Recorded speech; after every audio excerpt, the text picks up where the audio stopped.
Adams Keller was born on June 27, 1880 in Tuscumbia, Alabama. As many of you know, she was blind, deaf, and she was mute later on in her life. What some of you may not know is that she was not born like this. In 1882, she fell ill with an illness called brain fever, and it led to her being deaf, blind, and mute. But this did not stop Helen Keller from doing what she all did in her life. As many of us would take it, it would be hard, but she persevered through it. Helen Keller's life was absolutely insane. She fought, and she wanted to make the most of life that was given to her, even with all the obstacles that were thrown at her. When I try to pity myself and think that I have a hard life, or think that I'm going through things that other people don't, I think about Helen Keller and how she couldn't see, couldn't hear, couldn't speak. And I'm blessed for what I have, just like vision or hearing. Because it could be worse, just as in her case. Some of you may know, at the end of my grandfather's life, he went basically deaf, and you had to yell at him 90% of the time, and he still wouldn't hear. And he would respond with, "What'd you say?" or "Come again." By the end of this speech, you will learn about Helen Keller's early life, how she learned to communicate with people, and what happened near her death. As a child, it was very hard for Helen Keller to live. Because of her problem, she couldn't really do the things kids do, like throw the football or run on the playground.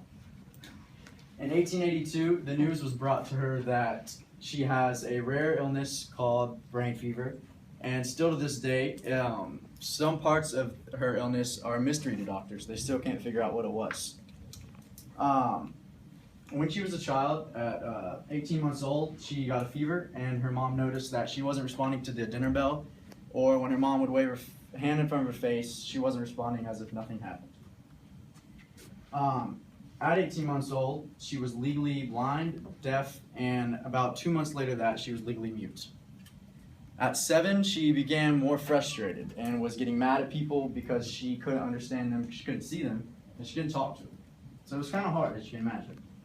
She had many raging tantrums towards her parents, towards her friends, towards her family, and this led to her family saying that she should be institutionalized or get a helpful care unit at her house. In 1886, her mother saw a travelogue by Charles Dickens about another young lady that had the same issues, just she wasn't mute. But her mother saw this and immediately sent her husband and Helen Keller up to Baltimore to specialist J. Julian Chisholm. After he saw her, he sent her to Alexander Graham Bell, who's also the inventor of the telephone.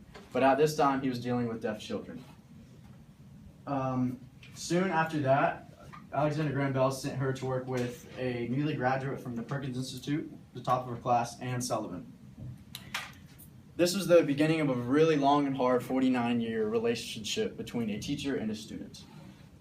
They got to work the very first day, but it wasn't easy because Anne was blind, deaf, and mute. She was very rude sometimes. She didn't know what she was doing because she couldn't see anything. As she got older, the tantrums got worse. She kicked, she screamed. No matter what was around her, she'd just get mad at it. Because of this, her and Anne Sullivan moved to a smaller cottage, still on the family's farm, but away from the family, so she couldn't get mad at them. She just got mad at Anne. On a summer morning, they went out to the field and put Helen Keller's hand under a spout and poured the water on it and spelled out water. She finally understood and finally knew what she was saying. She could communicate with people. By the end of the night, they had nearly learned 30 new words. After college, Helen Keller wanted to put aside her life and focus on others. She was tired of being all about herself. She became a well-known celebrity because of all the experiences she had, and she shared them with many audiences.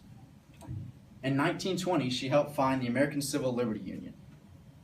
In 1936, Helen Keller's good friend and companion, Anne Sullivan,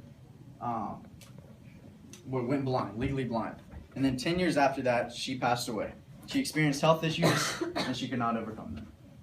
Because of this, Helen Keller had to have a new companion, a new teacher, and her name was called Polly Thompson.